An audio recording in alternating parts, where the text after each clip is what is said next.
For more on these actions of the Biden administration, on the overall inauguration and Inauguration Day itself, and what comes next, not to mention what came before, we're joined by two guests. Dr. Cornel West is with us, professor of the practice of public philosophy at Harvard University, author of many books, including Race Matters and Black Prophetic Fire. His new podcast is called The Tightrope. And Maria Hinojosa joins us, award-winning journalist and author of the new memoir, Once I Was You. She's founder of Futuro Media, host of Latino USA, and co-host of the podcast In the Thick. We welcome you both back to Democracy Now! Maria Hinojosa, let's begin with you. If you can talk about what we watched yesterday, and later in the day, the executive orders, a number of them dealing with immigration, not to mention not exactly perfectly formed immigration plan or defined, but some outlines of it. But also the swearing in of the first woman vice president, first Caribbean-American, Indian-American, African-American vice president, daughter of Oakland, by Sonia Sotomayor, the first Latinx Supreme Court justice. Yeah, it was pretty mind-blowing to see that moment, Amy. And it's great to be here with you and with Cornel on a new day, really, when we're saying that it really is a new day. And I'm so thrilled to be here with you and your audience and Dr. West to talk about all of this. Now, like you, there were a lot of mixed emotions. I mean, I was getting very emotional, which I was catching myself because I had that level of emotion, of course, we all did when Barack Obama was elected and brought into office, and we all had these extraordinary expectations, and then things didn't turn out that way. So everything was this kind of like, oh my God, this is so beautiful. Oh my God, the United States of America. Oh my God, we're back. And then it was just like, wow, what just happened? My husband kept on saying to me, it was by a hair. He just looked at me at one point. He said, he just went like this. By this much, we didn't lose this democracy. And so that is real. I mean, they were coming to murder people. This was an attempted coup d'etat in the United States, and the entire world saw it. On the other hand, we're breathing more freely. As journalists, we knew that what we could be facing was an even more targeted assault on us. As a journalist who's Mexican, an immigrant, not born in this country, I didn't know what was going to come next for me. Like that. At the same time, Kamala is vice president. This is incredible. This is extraordinary. Dr. Jill Biden continue working in community colleges. So, it was here in my household, my daughter, who I was just like, aren't you emotional? And she was like, and she was very much active in electoral politics for the first time ever in her life at 22. But she just kept on saying, I don't want people to just walk away now. I don't want people to just think it's all good. And so the work continues. La luta continúa. And Dr. Cornel West, if you could respond to what happened yesterday at the inauguration and your sense of what this new administration might hold. Well, again, I'm just blessed anytime to be with you, my dear sister and Sister Amy, Sister Maria. But I was just thinking about this fundamental pattern of American history where, 200,000 black soldiers had to join the Union Army, break the back of white supremacist slavery, Black freedom movement in the 60s, break the back of white supremacist apartheid. Here again, you got black folk coming to keep us going off the neo-fascist cliff with the gangster Trump. And yet at the same time, black folk often in the end up re-crucified, especially black poor, especially black working class. This is a point I think that Sister Maria was making about the disappointment that there's a rot in the system, and the rot is corporate greed and Pentagon militarism. And no matter how many no matter how many people of color you sprinkle around, even in high places, if they can't reshift that trajectory of the empire, then in fact you end up with a deep, deep disappointment. You see, so it is a new day. I'm so glad we stopped the neo-fascist threat. I want to thank Amy Allison, which she the people. Want to thank Stacey Abrams, of course, with Fair Fight. Refuse Fascism with Sister Sansara and Brother Andy, and actually I was part of that myself as a co-initiator. But it's not just mixed emotions, but I'm just now suspicious of the capitulation to the neoliberal greed and lies and hatred, now that we push back the neo-fascist forms of greed and lies and hatred. And so the issue of poor people, the issue of working people, that's going to be the crucial thing for me. And when you look at Biden, you say, okay, the old Biden's tied to 3 crimes against humanity: invasion and occupation of Iran, mass incarceration, especially for young black and brown brothers and sisters. And then you've got Wall Street greed unleashed, and we haven't even got to the vicious Israeli occupation. All of those Biden, the old Biden, fundamentally tied to, used to brag about each and every one of them. We'll see whether there's a new Biden. I want to be open. I'm a prisoner of hope. But I wasn't born that night. Maybe last night. I wasn't born last night. Let me put it that way. I was born that night, but not last night. We're going to see. And Dr. West, I'd like to ask you about comments that you made in a recent interview saying that effectively there's no democracy left in America because of the nihilism in the country, the various forms of nihilism.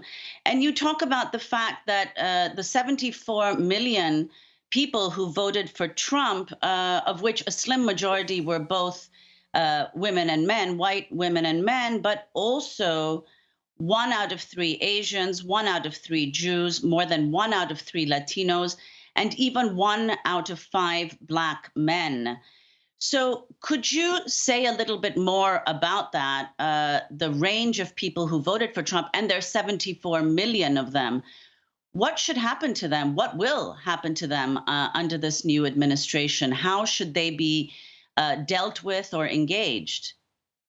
I think part of the problem, though, my dear sister, is that with the corporate duopoly of the 2 parties, so you got the Republican Party, you got the Democratic Party, both of them tied to corporate greed, both of them tied to Pentagon militarism and all of the criminality that goes with that, the drones and so forth and so on, that the deep desperation along with the deep suffering of people forces them to have to choose between the 2. So when neoliberal policies come along and you get all the rationalizers of globalization that don't say a mumbling word about inequality, don't say a mumbling word about mass incarceration and so forth, that they say, okay, let's try the Democrats. Then, boom, 1% walks off with most of the wealth. Let's try populism. Well, the populism is much more right-wing than left-wing. Many of us with Bernie tried left-wing. The neoliberals crushed us unfairly in many ways. So they try the alternative. Here comes Trump, the neo-fascist Pied Piper. What happened? They still get crushed. How do poor and working people ever get their voices heard? And we know, you got social scientists like Brother Gillens and others who say that the voices of ordinary people are not heard. 72% of American citizens want Medicare for all. Biden, the exemplar of empathy and common humanity and compassion, he says he'll veto that bill in the middle of a pandemic. That doesn't look like too much empathy for me at all. What are we talking about here? As long as you got a system with this rot, the neoliberal form of the rot, the neo-fascist form of the rot, we've got to have much more either left populist, much more radical, or we're going to be right back where we were 4 years ago because the neoliberal policies of the old Biden won't work. But I'm giving the new Biden a chance. He might be FDR. We'll see. He's got to be bold. We'll see. I'm not holding my breath, but we shall see. History has a mystery to it. Former President Donald Trump did not attend the Biden-Harris inauguration, but 3 of his predecessors did. Presidents Bill Clinton, George W. Bush, and Barack Obama. They filmed a video message to President Biden Wednesday while standing in the Memorial Amphitheater at the Arlington National Cemetery. Obviously, there was a personal element to see my former vice president become the 46th president, to see Kamala Harris as our first woman vice president. But more broadly, I think inaugurations signal a tradition of a peaceful transfer of power that is over 2 centuries old. Well, I think the fact that the 3 of us are standing here talking about a peaceful transfer of power speaks to the institutional integrity of our country. So this is an unusual thing. We are both trying to come back to normalcy, deal with totally abnormal challenges, and do what we do best, which is try to make a more perfect union. It's an exciting time. So I want to put this question to each of you. That was President Clinton, before that George W. Bush, and starting with President Obama. On the one hand, this sense that the country is returning to normalcy, to a bipartisan consensus. But you look at the men, you look at George W. Bush, responsible for how many deaths invading Afghanistan and then Iraq. You look at President Clinton, the welfare so-called reform bill that led to the impoverishment of so many and mass incarceration, which, of course, Joe Biden was very much a part of. And then President Obama, called by his closest immigrant rights allies the deporter-in-chief. Now, on the other hand, you have this slew of executive orders. On the first day, as they were recording this, you had President Biden signing off on the executive orders. And the executive orders include fortifying DACA. They include, at least for now, halting border wall construction. They approve reversing the travel ban in Muslim-majority countries and undoing Trump's expansion of immigration enforcement within the U.S. If you can talk about this, what a return to so-called normalcy means, and if at this point, at this kind of breaking point in American history, does there need to be a break? And I'd like to put that question to both of you, starting with Professor Cornel West. Well, no, when I see those three brothers, they're tied to crimes against humanity. There's no doubt about that, from drones dropped on innocent people, from a Wall Street greed that crushes poor people and actually kills them concretely and symbolically. When you look at the role that the occupations and invasions have played, both not just abroad, but even here at home, military occupations in our cities. You see, so that anytime you're head of an empire, no matter what color, no matter what, either Democrat or Republican, you're head of an empire, you're going to be tied to crimes against humanity. And I refuse to normalize that. You know, I refuse to just look at Bill Clinton and say nothing about a vicious crime bill and withdrawal of resources for people who are hungry. You see, just morally and spiritually, that's wrong. And Obama dropping these drones and bailing out Wall Street rather than working people, and killing us, assassinating American citizens with no due process at all. And he walks around like he's some grand progressive. Please, get off the crack pipe. We got to tell the truth. The truth is bigger than all of us. Bush, we want to get into in terms of the Iraq war and so on, and the lies and so forth. This is what we don't hear on corporate media. Thank God for democracy now. Thank God for what you all do, because we can't normalize this kind of mistreatment of our fellow human beings. So it doesn't make any difference what color they are. We're going to check with Sister Harris and see whether she falls right in step. There's a good chance she will. Then we have to be critical. And Maria Hinojosa. Look, yes, to all of that. I mean, for me, everything well, let me just start with the three presidents, because I'm right with you. I think that is what America is. America is that country that forgets willingly. We were all alive. We covered what happened with Gore versus Bush and the Supreme Court deciding who was going to be president. That is not a democracy. In my book, Once I Was You, everybody is so just kind of, their minds are blown, because it turns out, yes, it was Bill Clinton, in fact, who started building the wall. It was Bill Clinton who, in fact, signed all of those laws that led to where we are now, where people can be put into detention, prison-like conditions, simply for not being born in this country. So, and George W. Bush, please, the largest liar, por favor. Colin Powell, we lived through the lives. So, but on the other hand, I actually disagree with my brother, Cornel West, in this. I don't believe that democracy is dead yet. And I think this is the tricky part, right? Because, for example, more Latinos came out to vote than we have ever seen before. And this was extraordinarily important because they are the second largest voting bloc in the United States of America. So the fact that I'm here talking about this is really important because the other side of the Latino coin for the last, 50 years is our invisibility, right? Which ties into what Dr. West was talking about, and this is where I completely agree with him.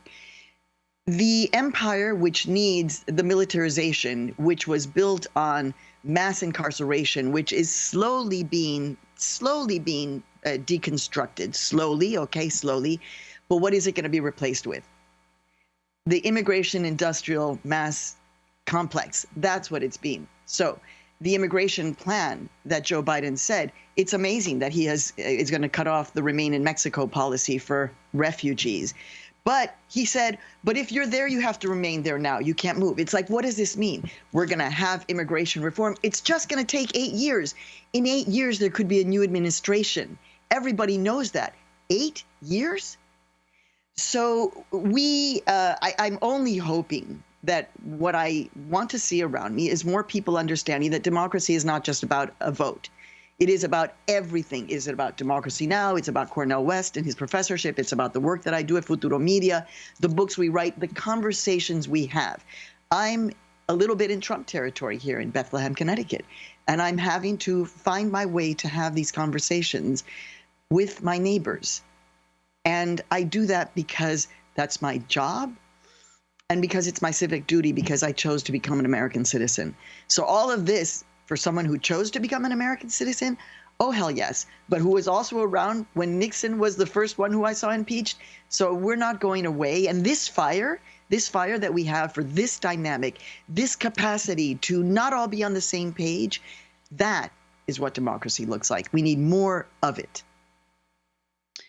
And I'd like to ask each of you, Maria, if you could begin, what do you think now the Democrats are in control of the House and of the Senate? What do you think the priorities should be? And also, how can more progressive Democrats push the Biden-Harris administration to pursue policies that will differentiate this Democrat administration from the Obama one? Maria, if you could begin. Yeah, well, look, if you ask me, and I suppose I'm a little bit of a radical on this, what I would do, because, we are much stronger than we think, that we've been able to live through this pandemic and staying home and not seeing anyone, not hugging people, not seeing our family, but I want it to stop. I would do a full shutdown, and I would pay people. I would have, checks going out so that people can be home, that we're protecting the most essential workers, really, so that the economy and people can chill out and relax and not be freaking out at this point. And that takes care of COVID and the economy, I think, inspiring the economy. Immigration reform, people see it as a kind of an issue. Do you understand that if you were to do massive immigration reform right now, and I'm talking like in 3 years, what that would do to boost the American economy across the board? So I kind of feel like the neoliberalism stops this administration from being what they think is going to be called radical. And what I say, and I know what both of you say too, is this is not radical. What is radical is taking the uterus from a woman simply because she was not born in this country. What's radical is putting children in cages. What's radical is a police officer murdering a black man for doing nothing while being captured on camera. That is radical. The solution and the question here for the Biden administration, we're on the same page here, is can you change the narrative? Can you take accountability, apologize in a very big way, the both of them, so that we can begin to trust that there will be a deeper commitment to this real new day that we want to get to? And Dr. West. Indeed.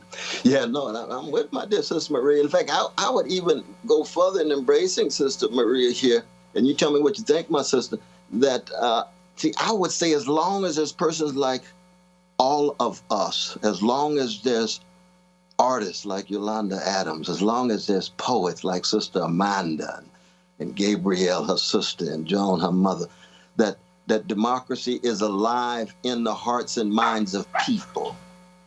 And as long as we're willing to fight, as long as we're willing to tell the truth, as long as we're willing to hold on to integrity as opposed to superficial popularity, Democracy is alive in the hearts and minds of people, but it's our structures that are profoundly anti-democratic. It's the big money. It's the lobbyists. It's the Wall Street greed. It's the big tech greed. That's what stands in the way. It's the white supremacy and the male supremacy and so forth and so on. The hatred of gays and lesbians and trans and non-binaries and so forth. So that in that way, there's always a struggle going on. So if I were asked, what the Biden administration ought to do, they ought to look at the 14 points of the Poor People's Campaigns, my dear sister Thea Harris and my dear brother Barber. They lay it out. Massive cuts in military, fundamental investment in schools, in housing, in jobs with a living wage, the empowerment of the trade union movement, the defense of rights and liberties. And this is very, very important, you see, because when Biden's talk about critiquing white supremacy is a beautiful thing. We've never had a president talk about white supremacy like that. Even Obama, with 2 inaugural speeches, never talked about white supremacy like that. Right. But when he talks about domestic terrorists, the next thing you know, I'm a domestic terrorist because I'm critical of Israeli occupation. If I'm critical of any form of Zionism, by using the very term Zionism, that makes me an enemy of the state. So we have to be very clear that we're not for massive repression and censorship and the defense of rights and liberties, even as we're against white supremacy and male supremacy and any other ideology that loses sight of the humanity of people.